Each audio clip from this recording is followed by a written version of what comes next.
entered, Flynn said, "The desk sergeant told me you and Mrs. Stewart were separated. When did you last see her?" Sod this. Weren't things bad enough without Jack having to announce his failure as a husband to everyone he met?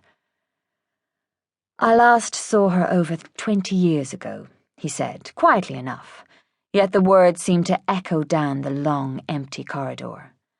Flynn raised an eyebrow. "So there's a chance you might not recognize her?" Jack thought about that. Annie would have changed. No longer the young girl he'd married. 40 now. Maybe a few wrinkles, some grey hair. That could be a blessing. Like looking at a stranger. "I'll know her," he said, with more certainty than he felt. "Let's get it over with." The fluorescent strip lighting in the viewing room was harsh, its relentless blue-white glare attacking every corner. A clock registered almost midday. The body lay in the centre of the room, covered with a sheet.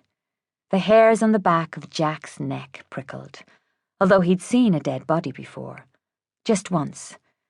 An asthma attack had taken his first wife when she was only 24. Jack had cradled Caroline in his arms, as if he could will some of his own warmth back into her. His tears had soaked her face and hair, the grief like a knife in his gut. And now his second wife had left him behind, although she'd actually discarded him years before. "Ready?" asked Flynn. Jack nodded. He was as ready as he'd ever be. The sheet was folded back, and he was looking at a heart-shaped face. Wounds prominent on the skin, the colour of chalk. Dark, silky hair. Maybe the only part of her alive now.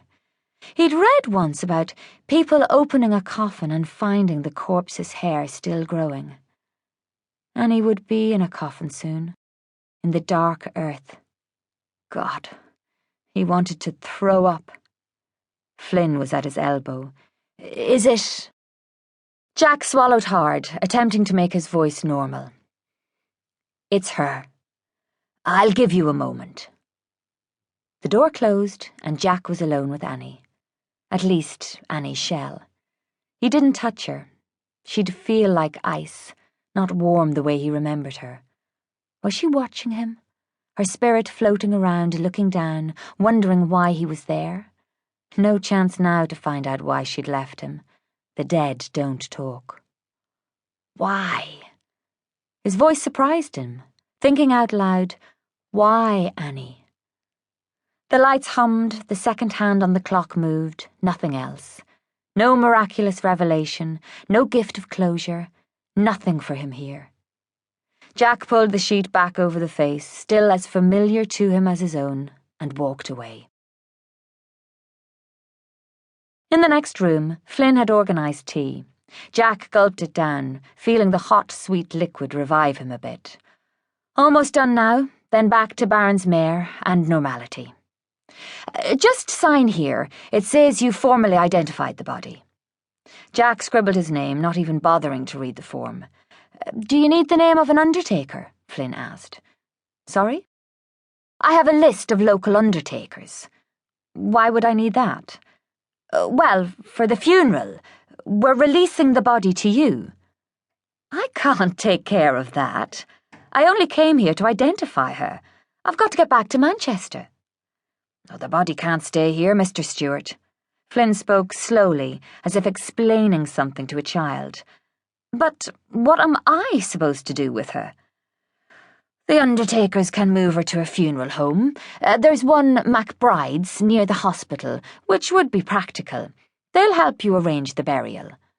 Arrangements, paperwork, phone calls, red tape. This was ridiculous. And why was a location near the hospital practical? "She has other family," Jack protested. "What about them?" Was he the only relative here? That seemed more than a bit strange, given Travellers' strong family connections. Flynn consulted his paperwork, but shook his head. The car was registered to Joseph Kiernan, but no one seems to know where he is. He and his brother work away a lot, apparently. Useless bastards her brothers were, anyway. No hopers, who never forgave Annie for marrying an outsider.